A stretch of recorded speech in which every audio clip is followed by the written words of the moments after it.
به نظر من به این دراور نیازی نیست. اتاق خودش کمد و میز داره. تو اتاق خودم همه چی جا میشه. نمیدونم چرا داری قور میزنی. خیلی هم اتاق قشنگی. تازه نورگیرم هست. من میخواستم اینجا رو اتاق کار کنم. ببخشید لروکس جون، اما تا الان نکردی. بعد از اینم چون خونه مال منه نمیتونی بکنی. در ضمن برای یه مدت کوتاه اینجا میمونی. حالشو ببر. آره، یه مدت کوتاه، تا وقتی تو بری که اونم نزدیکه. بشین و تماشا کن.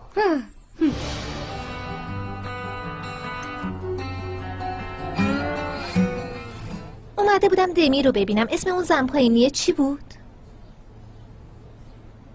عزمیه. آره همون پلنگه. وقتی گفت دمیر خان نیست منم گفتم بیام ببینم شما دارین چی کار میکنین. ما هم گفتیم یه نفسی تازه کنیم. خب همه دارن تو شرکت کارای شما رو انجام میدن. همینطوره. دستش درد نکنه. دمیر به کارای من خیلی اهمیت میده. همینطوره. گفت تو یه هفته باید تمومش کنیم. فکر کنم میخواد مشتریای جدیدی بگیره. نه رئیس از این کار زیاد میکنن. هر از گاهی توانایی کارمنداشونو میسنجن. شاید میخواد کارمنده جدید استخدام کنه. دمیر خان آدم متفاوتیه. شبیه رئیسای دیگه نیست. کارایی که رئیسای دیگه میکنن و انجام نمیده. قوانین خودش رو داره. شنیدم تو شرکت رابطه رو ممنوع کرده. تو شرکت‌های بزرگ هست اما تو شرکت‌های شبیه شما اولین باری که میشنوم.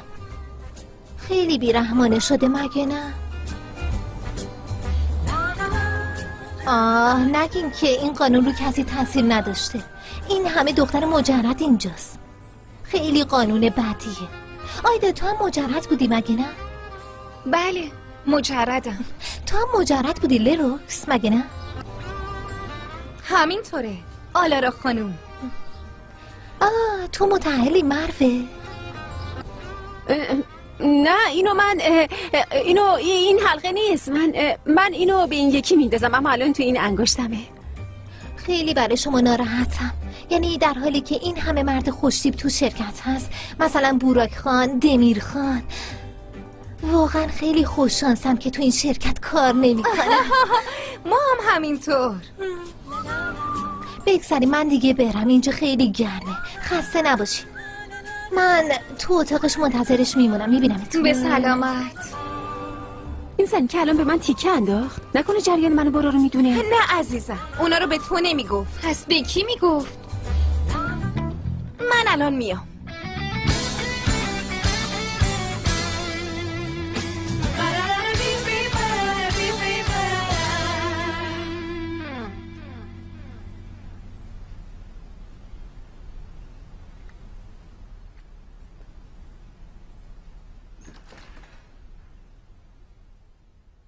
آلارا خانم دارین چی کار میکنین؟ نمیتونین اونجا بشینین. چرا؟ میشه بلند شین؟ جای مشتری ها اینجاست. لطفاً بلند شین. گفتم بلند شین. تو نمیتونی با من اینطوری حرف بزنی. شما هم نمیتونین اونجا بشینین. چرا؟ چون صندلی دمیره. دقیقاً همینطوره. اما من مشتری اینجا. یه کارمند نیستم که بخوام از راهی آسون ترفی بگیرم. تو برای دمیر فقط یه مشتری هستی. برای اینکه تو کارش مشکلی پیش نیاد راه حلش بودی. شرکت نجات پیدا کرد و تموم شد. بعد اینم فقط یه سرگرمیه که تو هفته دیگه تموم میشه. دمیر برای اینکه اینو بهت خبر بده اومده بود. نکنه نتونستین همدیگه رو ببینین. همه سنگ میزنه. اما برعکس تو نمیخوام فکر کنه هر لحظه میتونه بهم دسترسی داشته باشه. من دمیر خانو زیاد نمیشناسم، اما تا جایی که میشناسم آدمی نیست که مدت زیادی دنبالت بگرده. به نظرم فوراً جواب تماسش رو بده. یعنی از الان دمیر رو مال خودت میدونی؟ اما تو شرکت رابطه ممنوعه. اگه بخوایم نمیشه. اون ممنوعیت رو قبل از آشنایی با من گذاشته. اولین روزی که اومد گذاشت. هیچ کدوممون رو نمیشناخت. خب الان میشناسه. چرا ممنوعیت رو بر نمیداره؟ تو هم خونه بودن با دمیر رو خیلی جدی گرفتی. امیدوارم فکر نکنه اونم جدی گرفته باشه. اما وضعیت اینطوری نیست. دمیر و من خب دمیر تو چی؟ ادامه بده. چی میخوای بگی؟ همینطوری وقت میگذرونید؟ با همدیگه خوش میگذرونید؟ چون به جز این امکان نداره. دمیر و من مجبور نیستیم به تو توضیحی بدیم. در ضمن خود دمیر خانم اینجا نیست. بهش خبر میدم که اومدی.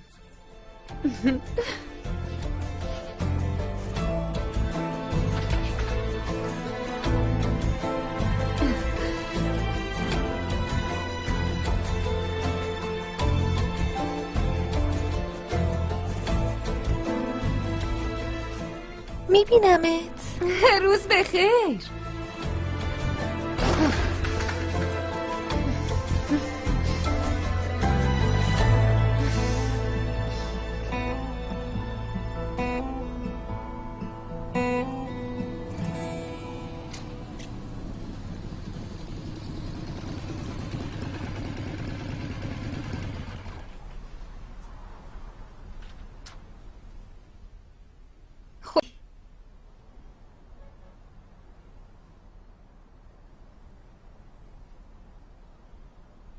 خوبی؟ خیلی خسته به نظر میای.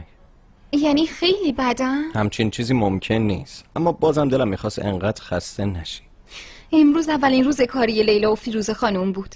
منم امروز اصلا نتونستم بهشون سر بزنم. گفتم بیام ببینم چی کار میکنن.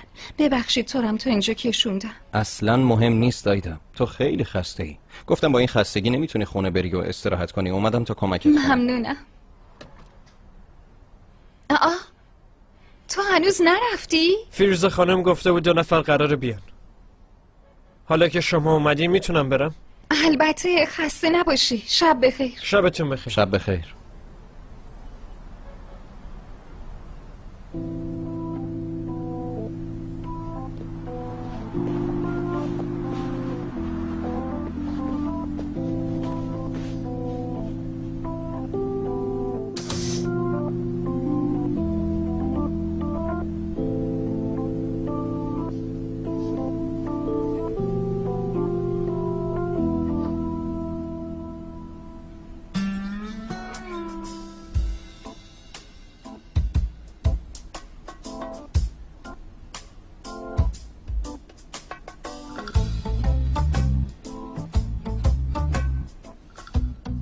برای تو آماده کردن و رفتن؟ برای من نه، برای ما.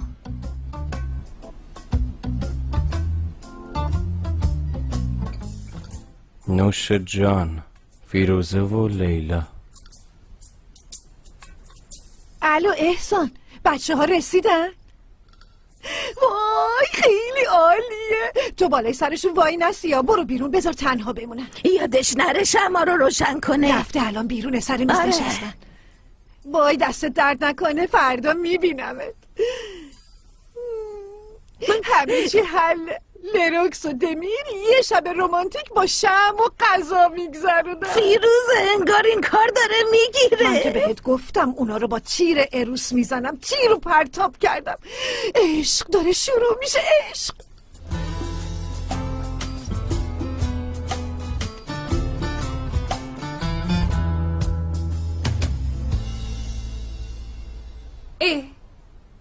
کاراموک.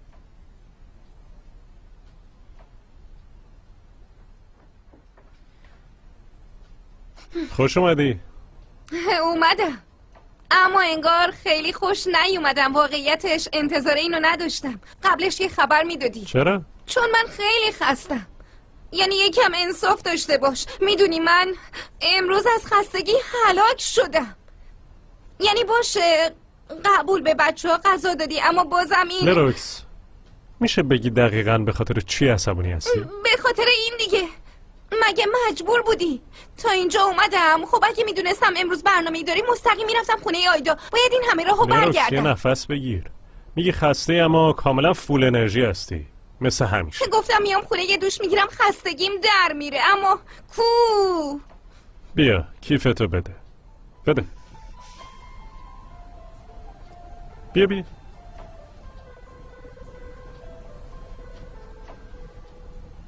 این میزو برای خودمون آماده کردم. برای خودمون؟ خب دمیر چرا اینو از اول نمیگی؟ هر کاری از دستم برمیاد انجام میدم اما نوش جان.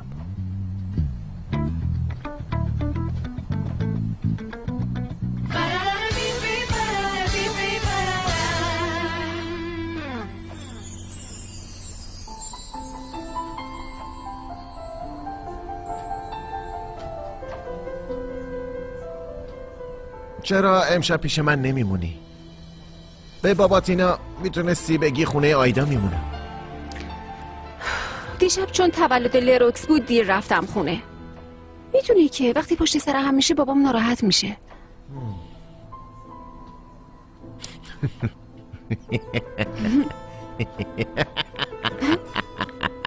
برو چی شده؟ به منم بگو خب. برای اینکه از کار اخراج نشیم نتونستیم ازدواج کنیم. چون نتونستیم ازدواج کنیم جدا شدیم. اما چون نتونستیم جدا بمونیم ازدواج کردیم. اما روزی که ازدواج کردیم تو 2 خونه جدا از هم میخوابیم. مگه نه؟ پس خیلی خوب شد که ازدواج کردی. حالی شد.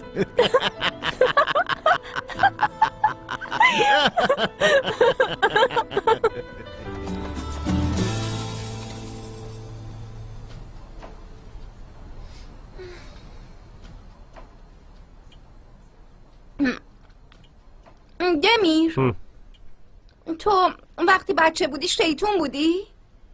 این دیگه از کجا در آمد؟ احتمالا برای اینکه مجازاتت کنم مجبورت میکردم با چاقو چنگال بخوری، چون این فقط میتونه یه مجازات باشه. تو گوشت دندرم با دست میخوری مگه نه؟ البته ماهیو؟ اونو که باید با دست بخوری. میتونی از هر کی بخوای بپرسی. ببین چند هزار سال قبل چنگال رو اختراع کردم. ببین با دقت نگاش کن. اینجوری میکنی.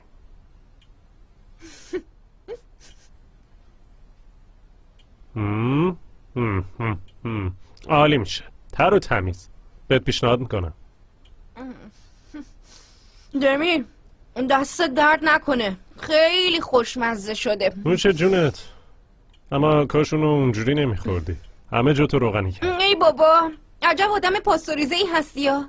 اینقدر که جلو خودتو میگیری یه روز منفجر میشی. دمیر تو اون چاقو چنگالو بذار کنار. من اینجوری راحتم. لروکس میشه لطفا اونو بذاری تو بشقابم؟ بگیر. ببین الان روغنش میریزه رو. ای بابا نمیمیری. یاساپو بزرگت کرده؟ تقریبا. مدیر مدرسه شبانه روزیمون یه آدم ترسناک و کاملا منظم بود. به وقتش خیلی از دستش عصبانی میشدیم، اما الان میفهمم که نظم برای همه لازمه. خنده‌دار بود. بگیر ببینم. نه نمیگیرم. ببین لروکس خواهش میکنم. لروکس ببین خواهش میکنم. همه جامو روغنی کردی، غذام هم سرد شد. چیزی که اصلا دوست ندارم. خودت هم خوب میدونی چرا همچین کاری میکنی. باشه بابا شوخیت گرفته. چقدر میترسه. درزه میشوری میره دیگه. بگیر. دستتو نمیگیرم لروکس. نه لروکس زوداش دستمو بگیر. نه دمیر بگیر دیگه. لروکس نه لروکس ببین این یکی از بهترین تیشرتامه. ببین اگه لکه روش بیفته خیلی بد کلامون میرسه. اگه نگیری میمالم رو صورتت. نه باشه دست تو.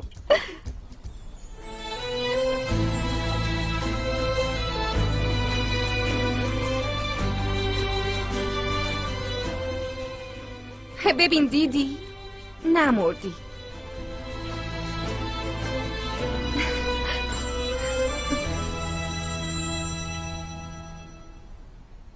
آلارا زنگ میزنه.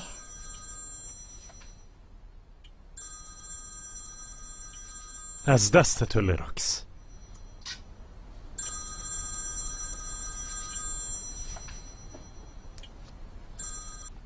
الو آلارا.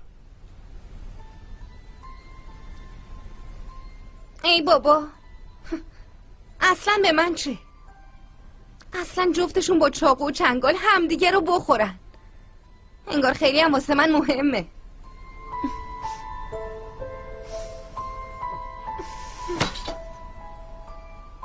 الان دیدم. ببخشید زنگ زده بودی. وقتی کار میکنم گوشیمو رو سایلنت میذارم. اشکال نداره، مهم نیست. امیدوارم مشکلی پیش نیامده باشه. نه به خاطر اطلاع رسانی در مورد کار زنگ زده بودم. یکم سرعت پروژه رو بیشتر کردیم. تو به خاطر پروژه زنگ زده بودی؟ مجوزه و طراحی آماده. فردا بخش عملیش انجام میدیم. چرا اینقدر عجله میکنید؟ آخه تا پاییز نیومده باید کارو تموم کنیم. در ضمن تا مدارس باز نشده باید اتاق پرورشگاه و آتلیه هم تموم کرده باشیم. اینطور نیست آلارا؟ اشتباه میکنم؟ بالاخره هدفمون خوبی کردن به بچه هاست دیگه. البته که همینطوره، اما نمیخوام با عجله کار نصف و نیمه عذاب در بیاد. نگران نباش، همچین چیزی نمیشه. موضوع دیگه نیست که بخوای در موردش با هم حرف بزنی؟ نه، به خاطر همین زنگ زده بودم. ببینم تو میخوای چیزی به هم بگی؟ راستش آره. الان داری چی کار میکنی؟ داشتم غذا میخوردم. تا یه ساعت دیگه همدیگه رو تو ساحل ببینیم. اینجوری یه هوایی هم میخوریم. باشه، میا. میبینمت. دوبله شده در استودیو جیم. وقتی اینقدر آرومه یعنی هنوز لروکس نگفته که من رازشونو میدونم.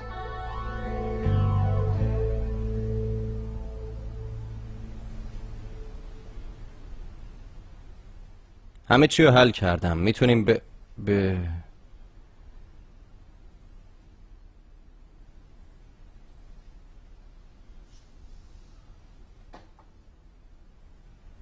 آیدا خوشگلم، زود باش بیدار شو.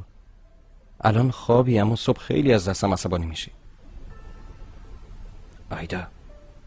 آیدا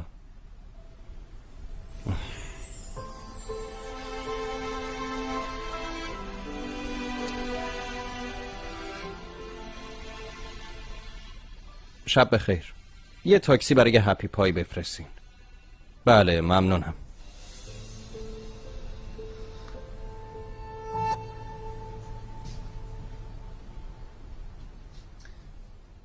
چرا جوری باش حرف زدی که انگار از صبح به خاطر کار بهش زنگ زدی؟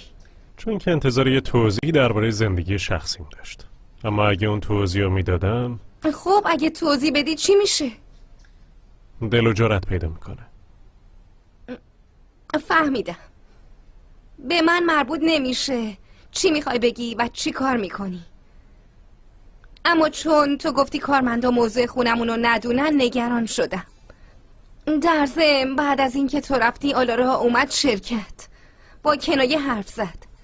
دختر عوضیه، ممکنه به همه بگه. نگران نباش، نمیکنه. یکم دیگه میرم تا باش حرف بزنم. اما اول باید میزو جمع کنم. باشه تو وایسا. تو آماده کردی من جمع میکنم. باشه ممنون. پس من میرم لباس بپوشم.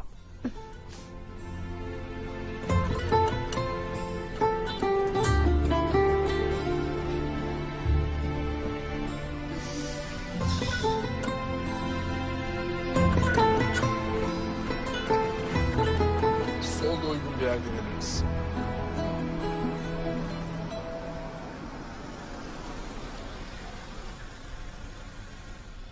میشه 2 دقیقه اینجا صبر کنی؟ کفشاتو پوشیدی؟ آره پوشیدم.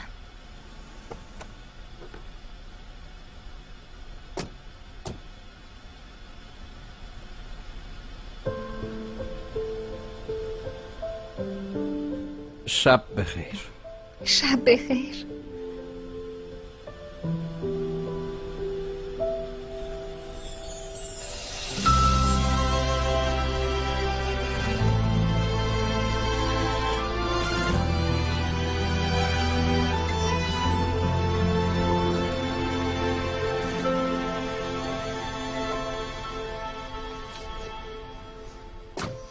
میتونیم بریم. باشه هرچی باشه تو بالا سر کاری. وقتی میگی تو این زمان کم تموم میشه تمومش میکنیم. یعنی اگه مشکلی پیش بیاد نهایتش 10 روز بیشتر طول میکشه. خیلی به اکیپت اعتماد داری. برای اینکه خودشونو بهم ثابت کنن بهشون یه فرصت دادم. خوب کار میکنن. خب لروکس، دلیل اعتمادت به اون اینه که خوب کار میکنه؟ زمانی که با هم صبحونه خوردیم در مورد این موضوع به توضیح دادم. چرا همش موضوع به لروکس برمیگرده؟ آلارا ببین دمیر، وقتی اومدم خونت به عنوان نظافتچی خواستی مخفیش کنی، اما معلومه که اینطور نیست. تو با یه زن با هم دارین زندگی میکنید. اون زن کیه؟ لروکس نیست؟ آره اون زن لروکسه. چرا بهم نگفتی؟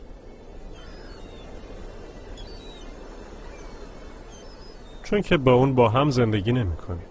برای یه مدت گذره مجبوریم هم خونه باشیم و اینو کسی نمیدونه. چرا؟ چون اون برای جفتمونه، برای لروکس و من، رو سند به جفتمون فروخته شده.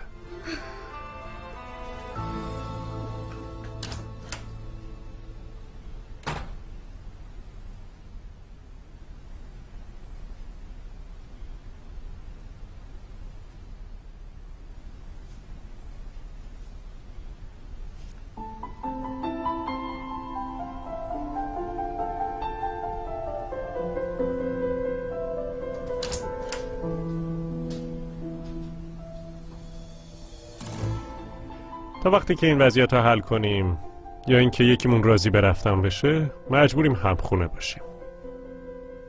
اما این یکم عجیب نیست؟ چرا عجیب باشه؟ فکر کن همخونه هستیم.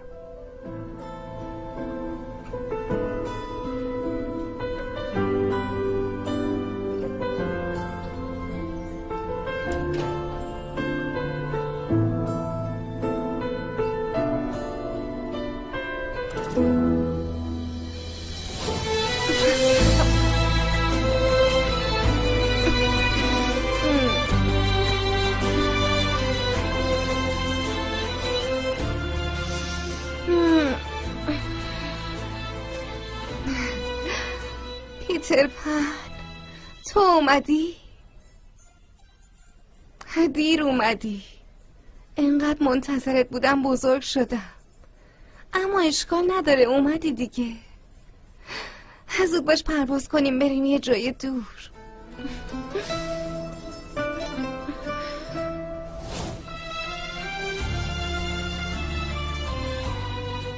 حالا که اینطوره چرا نمیخوای کارمنده شرکت بدونن؟ چون تو همخونه شدن یه رئیس با یکی از کارمنداش نمیخوام در مورد ما اشتباه برداشت کنم. درست همونطور که تو اشتباه برداشت کردی. چطوری؟ چی؟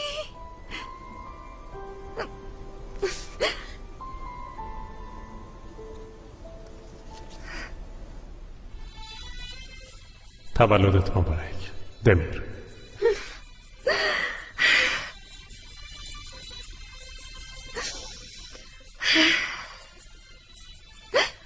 چی کار میکنی؟ خونه دار شدی آره؟ خوب لروکس از این خبر داره که تو به اجبار هم خونه اون شدی؟ آلارا لطفاً به لروکس تیکه نامناسب ننداز. اونم تو این موضوع به اندازه من قربانی شده. سعی میکنم بی سر و صدا حلش کنم. تو آدم منطقی هستی. این موضوع البته که به کسی چیزی نمیگم، اما تو هم دیگه اینو بفهم که میتونی به من اعتماد کنی و کنارم راحت باشی. باشه، فراموش نمیکنم. ممنونم آلارا. راستش یه قضیه دیگه هم هست. میخواستم در مورد این باهات حرف بزنم اما موضوع لروکس مطرح شد. چیه؟ قراره تو فرانسه در مورد پروژه پرورشگاه کنفرانس بذارن. اما چطور خبردار شدن؟ یعنی پروژه هنوز تموم نشده؟ این چه کنفرانسیه؟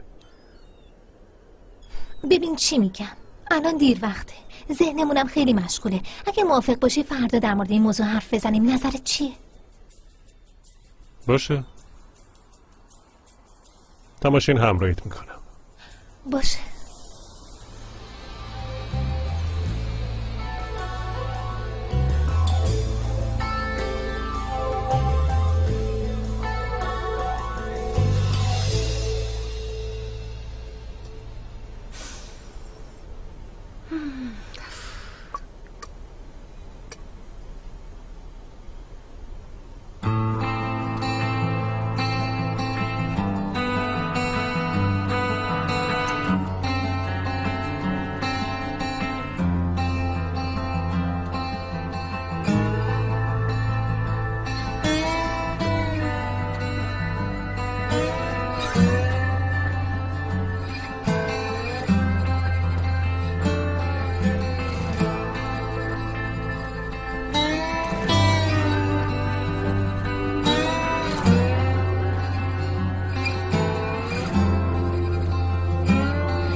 ازت ممنونم. خیلی خیلی ازت ممنونم. لروکس، نکته با شیر بادوم درست کردم. میتونی با خیال راحت بخوری.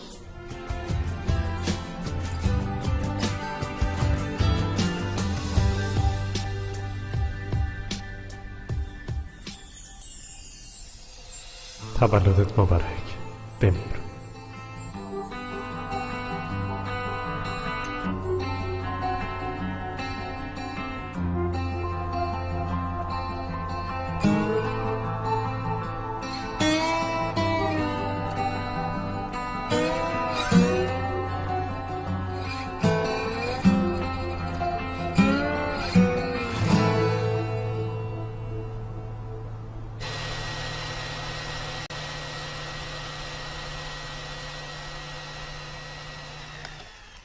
صبح بخیر. صبح بخیر. داری متعجبم میکنی لروکس؟ تو این وقت صبح بیدار نمیشدی؟ چی شده؟ هنوز خیلی زوده. در ضمن دیروزم خیلی خسته بودی. دیروز وقتی رفتم اتاقم همه خستگیام در شد. دمیر، برای چی آکواریوم خریدی؟ ممنونم.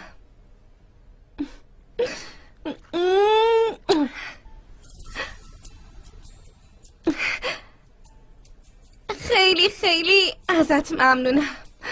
منم به خاطر صبحونه خیلی ممنونم. آها، راستی به خاطر اینم ممنونم. این چه حرفیه؟ تولدت مبارک.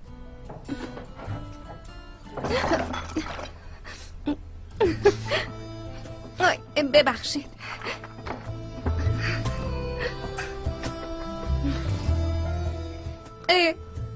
لوپت روژی شده.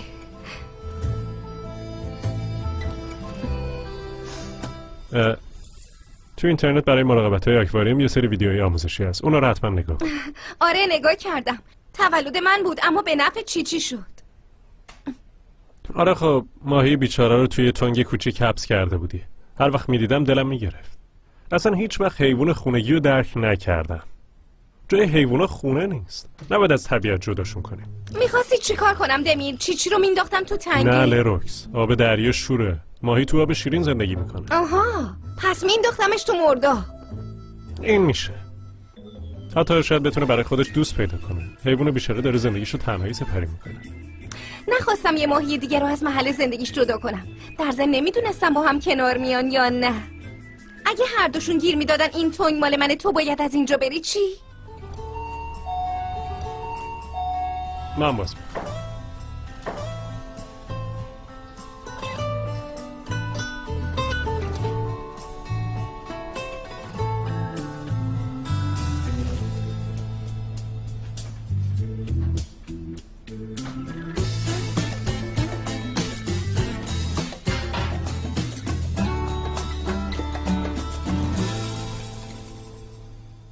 براک خان اومده. ما امروز قرار بود بریم منطقه کشت، گرچه میخواستیم تو شرکت ببینیم اما گوش نکرده.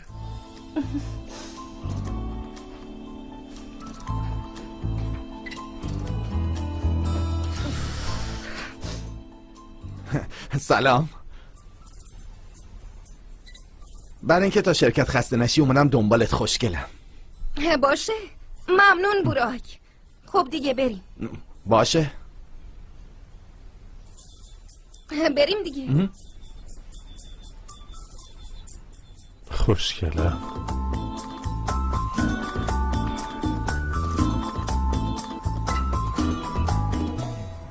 دمیر خان ما رو پیچوند و کار یه ماه رو یه هفته‌ای کرد. جلوی راه مشتری هیولا هم سنگنده. خلاصه این ماجرا اینه نازنینا. جلوی اسن خانمم خیلی زشت شد. با اینکه گفته بودیم امروز شروع می‌کنیم اما بهش گفتیم صبر کنه. براک باش حرف زد دیگه. آره خبر داره. راستش نمیدونم چجوری تونسته اما یه هفته به تعویق انداختتش. منم کل شب از ترس اینکه یه وقت بخونم حمله نکنن نتونستم بخوابم. کی میخواد حمله کنه؟ چیز هیچی بابا، همینجوری گفتم. خدا نکشتت. این زنه ترسناکه اما شما وقتی میبینینش رسما زهر ترک میشین فرخ خان. وای من نمیفهمم چرا آخه ازش میترسین. به نظر من خیلی زن به من خونگرمیه. خیلی کمک کرد. یعنی اگه اون نبود اصلا متوجه نمیشدم که اوضاع پولا رو برداشت و رفته. آیدا جون به نظر میاد دیشب اصلا خسته نشدی. از سر و صورتت همینطور داره انرژی میاد بیرون. مثل بچه ها خوابیدم اوستا، شاید به خاطر اونه. وقتش رسیده. زود باشین بچه ها، پاشین. زود باشین دیگه.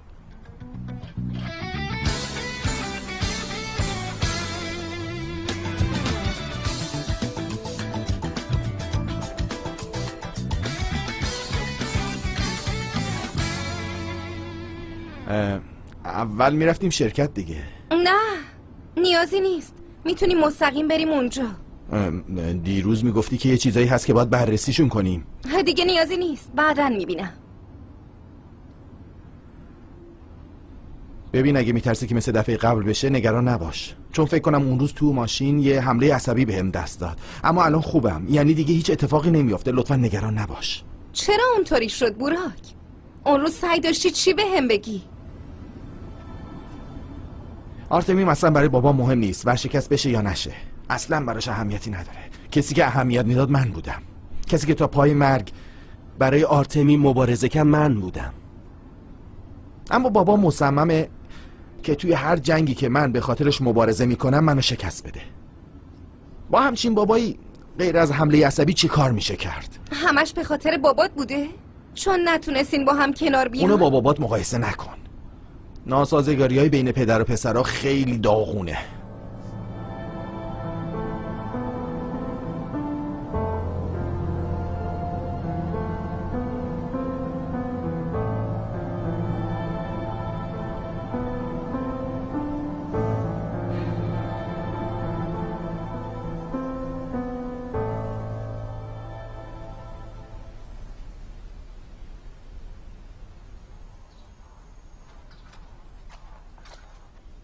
منتظر لروکس خانم و بوراک خان بودم. اونا رفتن تا محوطه کشت رو بررسی کنن. آلارا خانم خیلی خوب باشه. دمیر خان خودشون میان یا ما بهشون گزارش میدیم؟ من خودم با دمیر خان حرف زدم، تازه انتظار نداشتم تا وقتی اکیپش هست خودش بیاد. بفرمایید. نه تو رو خدا اوستا این کار رو نکن. حرف نزنه وگرنه تا حالشو در میارم. حرف نمیزنه اوستا، تو آروم باش. خب بیا بریم.